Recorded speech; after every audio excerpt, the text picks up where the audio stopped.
I just think that everybody should be able to protect themselves if they want to and learn how to use guns and not feel gross about doing it. And like there's a stigma and it's perpetuated by the right.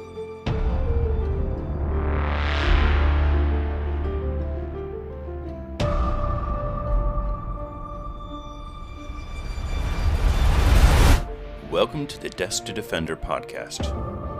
Desk to Defender is a project for personal and communal defense. It is our hope to inspire all people, from all backgrounds, to bolster their own defense in these trying times.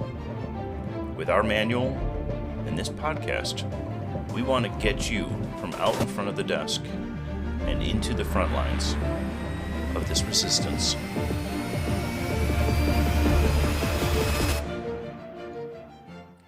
Oh, well, welcome to the podcast. So today I am joined with F-Stop, one of our founding members of the Desk Defender. And we're here going to have a conversation with Tactical Girlfriend. Yeah, we had a conversation a couple of months ago, and this is the third installation, I guess you could say, of this interview format. Talking with other online content creators that are looking to have sort of the same mission that we do, looking to promote personal defense and knowledge from sort of a left-leaning angle. Yeah, it was pretty fun to get a chance to have a chat with her and kind of hear about some of the stuff that she's working on. I guess there's not much in the industry at this point, but I'm seeing more and more. I suppose you are too. Oh yeah, for sure, definitely. Probably over the last it's like 2 years now. Time is an illusion. Past couple of years, certainly there's the demand for defense and firearms related knowledge that isn't coming from the right has definitely skyrocketed, and you can see in the increase in supply. Definitely, people are seeing that people are interested in consuming that kind of media and learning and becoming comfortable with these things without having to deal with the chuddiness that has been so integral to that sort of stuff in the past. Yeah, that's right. And aside from YouTubers like Tactical Girlfriend, we had a previously recorded conversation which will be dropping very soon from Conquest of Threads, which is a small sewing outfit out of Missouri, Kansas City, and so, they're just a great example of this kind of movement happening on the left. They're kind of known for their custom plate carriers. And then very soon here, we'll also have another podcast, you and I, with Guerrilla Tactical as well. Mm-hmm. So Kydex holster manufacturer, and he does a whole slew of other stuff as well. So yeah, he's got a bunch of real good quality stuff. Yeah. So, well, I guess without any further ado, we'll just jump right into our conversation with Tactical Girlfriend. Mm-hmm. So we're here with Tactical Girlfriend, and so just to kind of start it off, I thought maybe would you like to talk about yourself, kind of who you are, what you're doing? Sure. Yeah. So I'm Tactical Girlfriend, and I have a YouTube channel as well as a few other social media accounts where I basically specialize in firearms information, like pretty generic, bare bones, basic know-how and safety and responsible gun ownership promotion through the lens of somebody like me. So not like your traditional gun owner trying to just kind of make gun culture, I guess, change for the better, in my opinion, and make it more accessible and less alienating. Sure. Yeah, I mean, and you're relatively new too, because you have been around for how many months now? Oh, geez. I mean, I've been technically on social media with this persona for about a year now. Okay. And like YouTube though, I started that probably maybe August of last year, I think. Yeah. Hmm. So that's And definitely a bit newer. you have 35,000 followers now. I mean, it's Oh God. quite a bit or more. I think it's like 30.6K last time I checked, Oh but wow. yeah, something like that. Wow.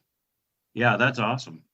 Yeah, Yeah. it really is a kind of a, I think it's kind of a testament to the need in the community, and you kind of came as a voice at the right time, and that we can see. One of the things that I recognized very early on when I first started following you and kind of seeing your videos is that your instruction, your approach is much different from many others. It's very clear and very concise. Mhm. And I think I myself really kind of appreciate that. Yeah. But then you also have this ability to not sound like a know-it-all or sound like a dick, which also is kind of cool too. So I mean, so you've been around for a year, you said, but do you have other experience presenting and talking to groups, or is this something that's new as well? So I'll start by saying like I'm a terrible public speaker and I've always struggled with this, and like I made it work in the format that I'm doing it because I'm passionate about what I'm doing enough to make it work.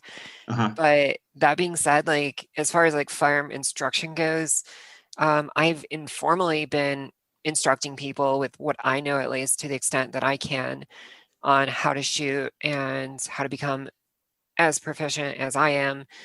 Um, in an unofficial capacity. Like I don't have a training academy or a license or anything like that. Although like that would be really cool maybe down the line. But yeah, I generally just have a few years under my belt of just informally training like friends and friends of friends, basically. That's awesome, and it really kind of shows, I think, in the content that you're providing. And the one word I want to kind of pick up on that you used was passion, and that's something that I think a lot of people on YouTube in particular start out with. Right. They don't have a lot of knowledge or experience, but they have a lot of passion, and then you follow them and you can watch them grow in their instruction, their teaching, their ability to kind of grasp even the content that they're trying to teach kind of grows. But you seem to kind of already come out like out of the gate swinging hard with content. I mean, it's not just a journey of passion for you. You come out with some real like hard knowledge to drop on people, which I think is really kind of cool. What was your background? Where'd you learn? I've had so many people like ask me, "Are you former military?" and like all this stuff. I'm like, no, I'm just a civilian. Like I've always been a civilian. I've always been a hobbyist. I'm an amateur.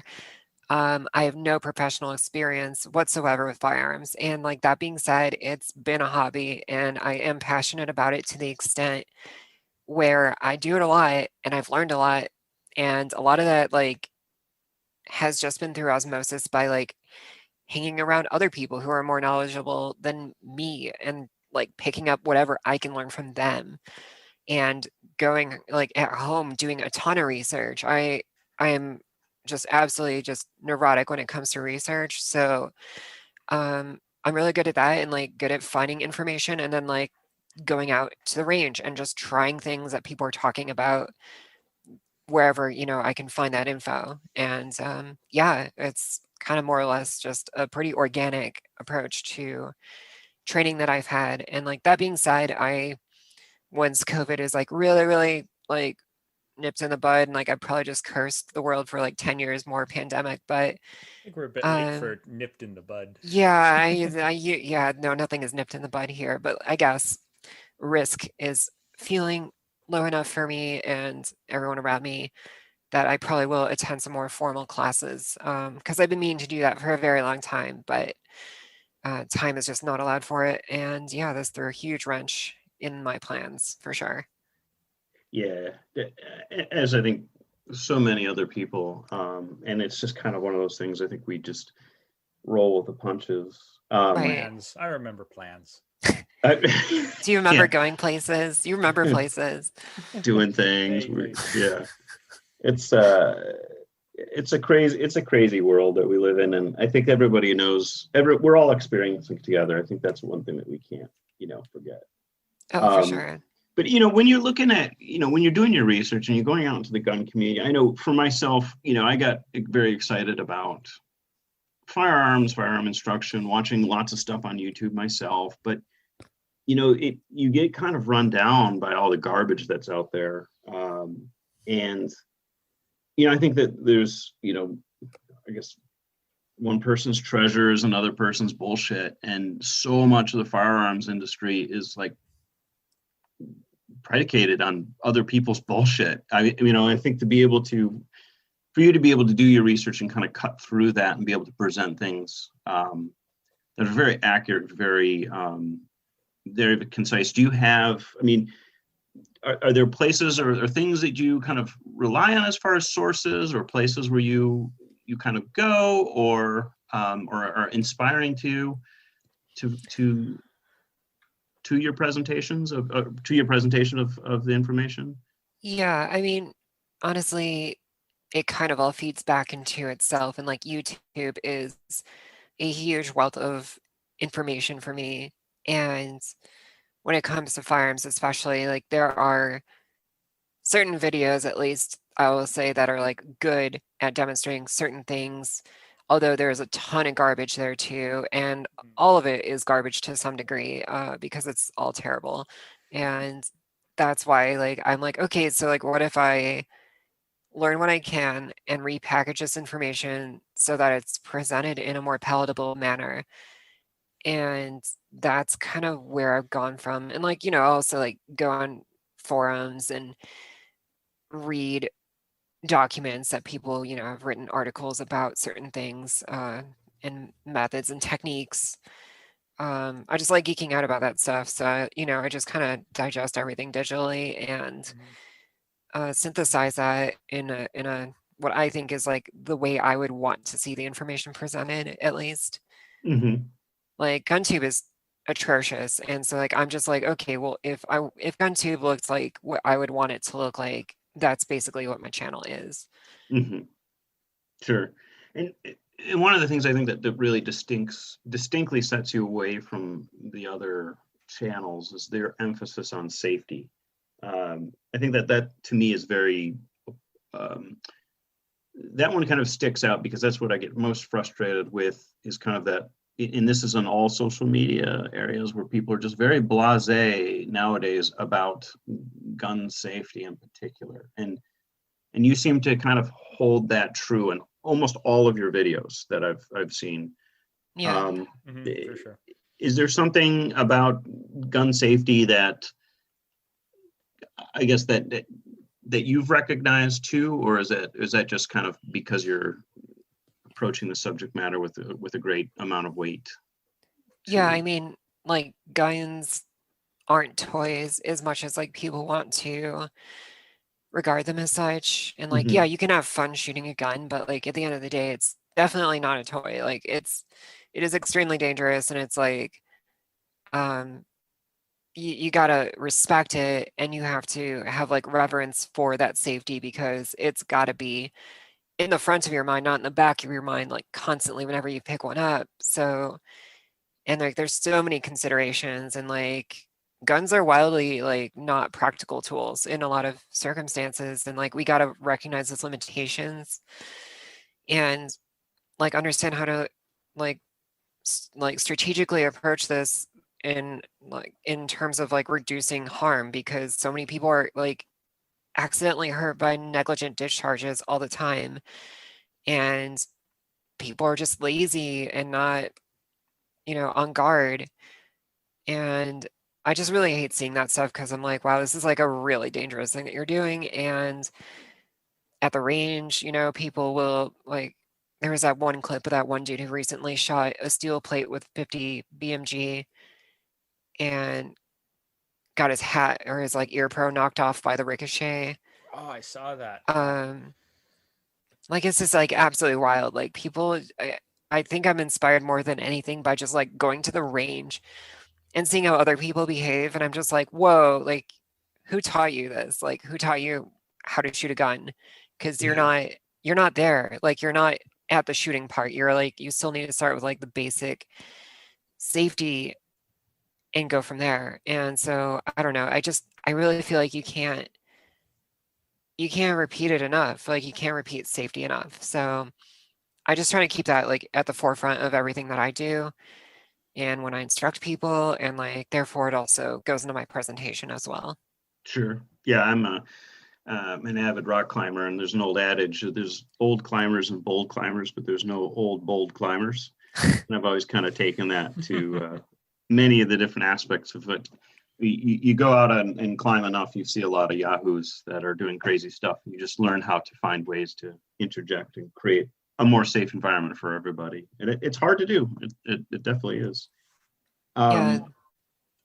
I guess one of the things that kind of struck me in I guess, and I can kind of talk about kind of a personal quest is in the gun community in particular is, and after this last summer, George Floyd and the division, the cultural division that had kind of happened in America, you see a lot of individuals within the gun community, but also manufacturers who kind of made a hard line on their where they stood on social responsibility, where they stood on social justice issues. And so in my quest, you try to find and want to spend your money and your time with people and products that are going to be kind of promoting goodwill and not taking that away. And so for me, it was, you see, people like Travis Haley got very vocal about, being on, against Black Lives Matter and many other kind of groups. And that just kind of, to me, puts a bad taste in my mouth from, wanting to support byproducts, from his company and subsidiaries. And so when you go onto YouTube and you want to get content, getting content that's also has a social responsibility to it, I think is really important. And I really kind of applaud you for what you're doing. Is there any, as far as the inspiration or any kind of, you're not political on YouTube in particular, but is any of that's kind of motivates you to do what you do? Oh yeah, for sure. Like that, going back to what I was saying before, like with YouTube being what it is, with GunTube being with what it is, there's information is, very much it's a feedback loop into a monoculture. And that monoculture is inherently like a very right-wing, oftentimes very far right-wing experience, and therefore it is very much intentionally gatekeeping and like trying to alienate people who don't fit within that milieu to stay outside and not be encouraged to learn how to like shoot a gun, something that anybody can do if they want to, but to the like extent of being discouraged from it, like yeah, it absolutely works, and that sucks. Like I don't know, I just think that everybody should be able to protect themselves if they want to and learn how to use guns and not feel gross about doing it. And like there's a stigma and it's perpetuated by the right and thereby like making liberals, that they get fuel from it to impose gun control. And like the right's not doing itself any favors by gatekeeping that either, because they're shooting themselves in the foot by making gun owners look like fucking assholes. So yeah, I just like want to make a not dickish YouTube channel. Yeah. And like, I don't really get very political on it at all. And I just kind of want to focus on the facts here. And like I did one video with the gun penguin where we did have, some social commentary in it, but aside from that, like when I'm talking about guns, I'm like not here to virtue signal and like say, oh, look at me and look at my values. I'm just like, no, this is like a mechanical thing and this is how it works and this is how you should use it. And that's like basically it. But I'm Sure. trying to do it, like even doing that is like on GunTube is like kind of a radical thing, I guess, because some of it is like so incredibly saturated with, with dog whistles and such that it leaves a lot of people, leaves a bad taste in a lot of people's mouths. So, Oh yeah, Yeah. it's just the subtext everywhere. right. Yeah. Yeah. And I mean, I think in some ways it was the same kind of inspiration. We had talked with Conquest of Thread earlier. They are kind of just came out of nowhere with their plate carriers and in particular, but they do so much more from like custom work and stuff. And it was interesting to be able to kind of talk to them about, kind of their kind of rise to the need in the community, kind of very similar to kind of where you're at. One of the things that I've noticed, and maybe it's just because I'm not looking for it hard, but when I like to look in the comment sections of people's social media, and for being a woman in this space and also left leaning, because you've indicated that in a couple of videos, I don't see a lot of insane commentary that you would expect. I mean, I would expect every other message to you to be like a death threat, but you don't seem to be kind of poking that bear. Is that your experience, or am I off? And if not, why? I don't think you're necessarily off, but I will say, like, YouTube comment sections, no matter what you do, I think in context, you're probably right. But like, still, when I'm moderating my YouTube comments, I'm still like, this is batshit. There's people who like cannot get over the fact that I'm wearing a mask. And like, I get those questions every day. Why are you wearing a mask? What are you afraid of? What are you doing? And I'm just like, bro, calm down. Like, you don't have to know everything. And like, just pay attention to the information. Like, I'm sorry you don't get to see like my lips. Sorry. But yeah, I don't know. There's really weird comments. They're not necessarily like people losing their minds over like politics necessarily in the comment section, although that definitely happens too. And it's usually because other people say something political in the comments and then there's like a huge debate and like I'm just like, please, nobody do this, please. Sure. But yeah, I don't know. I would say that the comment section is generally a bit more a bit more friendly than I probably would have initially anticipated. Yeah, it definitely. I'm just always shocked at it. Just for myself, I'm not by any means at the same level of exposure that you are, but on my experience with social media and people, read my content or stuff, I constantly get death threats. people want to throw up hands over the fact that I wrote something that they didn't like, and it's kind of it's just kind of a part of the world that we live in some ways, which is unfortunate. But right. One thing that I really hope, or I really kind of see you as a kind of a beacon of hope to a lot of young women who might be interested in firearms too, that they can feel safe going to your page and watching. Is that part of your calculus at all, or do you think about that as being a leader and for future gun owners that might be? Yeah, I don't know if I like think of myself necessarily as a leader. I just don't really have a big head about what I'm doing, but like I do know what you mean. Like I do hope at least that maybe what I'm doing is at least inspiring other people who aren't, who don't look like typical gun owners to whatever extent they may be, to at least feel a little bit more welcome because yeah, literally every single gun tuber is like every major gun tuber at least is like they're all white dudes. Yeah. And it's inherently again very alienating. So I am really hoping that this again by me being in front of the camera at least maybe hopefully give some people some hope of like, oh okay, like there are some people doing some like good stuff here. So Sure. Yeah, and I always wonder about how much of the community might be changing, softening a little bit to, especially with like over the course of the summer, we see this like huge influx of gun owners, new gun owners, and a lot or more not traditionally right of center. And you see maybe a little bit of softening around some of those hard edges. But I don't know. It's hard to tell.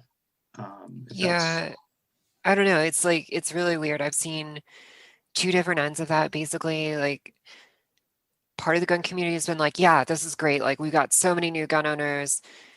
And then the other part of it, the other half of them are like, oh, I'm, very they begrudge, these new gun owners because they're invading their space and they're not the same exact people as them, or they're driving demand up and people are bitter because they're like, we've been telling you to use guns and get into guns for years and now you decide to. But it's like, I don't know, better late than never. And whether you like it or not, they're here. So we should welcome them and make sure that like we're creating a healthier culture so that new gun owners have like good role models and like are getting good information and not repeating bad information or mistakes that many other people before them have. yeah, yeah. I know me personally, like a year ago, I definitely have experienced firsthand this shifting demographic. Because about a year ago, I had very like towed the liberal line. I had the knee jerk reaction to guns, didn't like them, and I know with what drew me to your content. And I think the first video that I ended up watching of yours was the how to buy a firearm video. It's really accessible. It's not in your face. It's not chuddy. It doesn't it reek of the right wing gun tube like other stuff that I had seen. And I think that's important, and I think that's also a thing that we're trying to do over here with the Desk to Defender thing is try to be accessible to people who aren't immersed in the culture, and are trying to get into it and experiencing the resistance from the existing culture. Yeah, for sure. Like there's such an enormous shift in the demographics that we're seeing. And it's like it's going to irreversibly change what gun culture looks like, whether you like it or not. So, and like I think that's great. It's a breath of fresh air, and I'm just hoping that, yeah, like you said, like I just want to create a resource that's not chuddy and is not full of dog whistles and like just kind of cuts down through the bullshit and gets straight to the point. Yeah. And I'm really glad you brought up the video about purchasing a firearm, because that certainly was that certainly is a question that I wanted to ask. Is I would love for you to be able to suggest to the listeners here, if you can, what your recommendations would be if say someone was interested in purchasing their first firearm, what those recommendations might be. Yeah, for sure. I get that question a lot. Like a lot of people message my pages and they're like, oh, I'm a new gun owner and I don't know what to get. I'm like, well, it's such a hard question to answer because there are no correct answers here, and there's definitely no universal answers because everybody's going to be different. Everyone's going to shoot different. Everyone's going to have like different bodies, and like how they interface with their guns is going to be different, and they're going to have different purposes, and like everything, form follows function and everything here. So I don't know. I would say before you even ask like that question, you need to first understand like why are you into guns? Why are you getting into guns? What do you want to get out of guns? And build everything around that. And like that being said, I mean, from the gate, like I'll say, if you're looking for a long gun, get an AR-15 And if you're looking for a handgun, that's not like a subcompact, like maybe a compact or a full size, I would say get something in 9mm, preferably something with a polymer frame and a striker mechanism. That's kind of like my go-to advice. But again, like if you're trying to shoot trap and like get into shotguns and like that's a totally different thing. And yeah, I don't know. There's so many different things you can do with guns. It's like it's very hard for me to be like, here's a list of like what what you should get, you know. Sure. Yeah, no, definitely. And I think that's one thing that oftentimes people forget are the individual concerns, the needs, what they want to do, and then what they're doing. I got into guns essentially out of necessity of needing guns on a farm, and having to use those on a weekly basis quite a bit, and so which is a completely different need than self-defense, right? Or anything else. Hi, listeners. I want to take a quick break from our podcast to remind you that the Desk to Defender project relies on contributions and donations made by our listeners and supporters.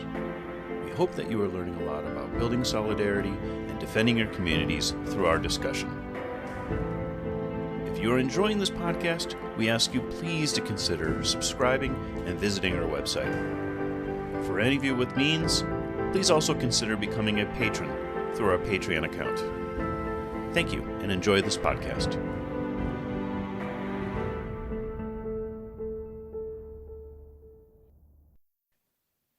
Do you have any projects, any future things that you're working on that you might be willing to share, or kind of give the listeners something to look forward to, maybe?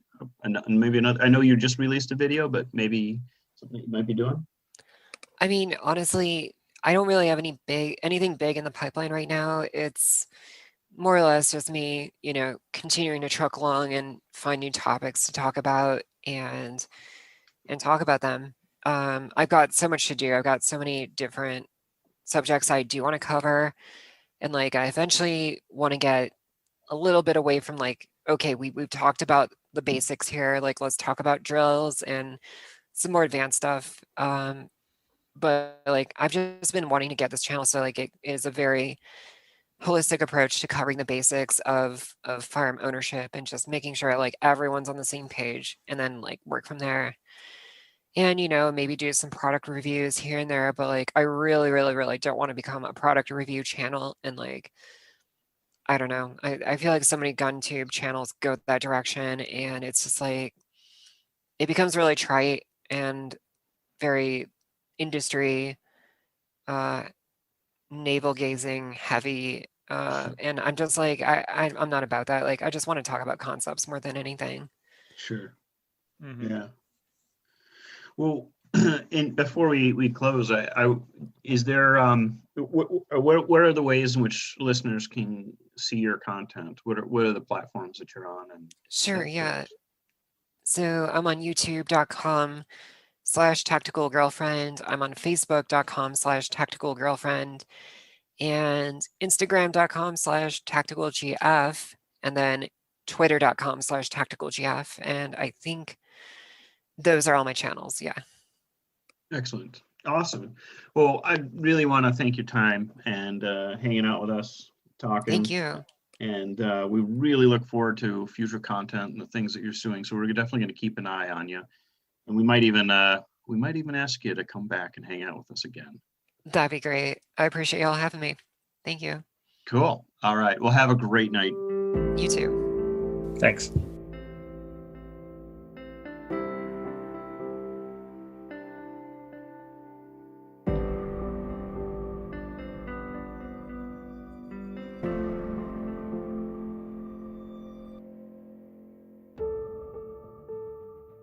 Thank you for listening to this podcast of Desk to Defender. If you'd like more, please give us a follow and share this podcast with your friends and comrades. We'll be back soon with another episode of Desk to Defender.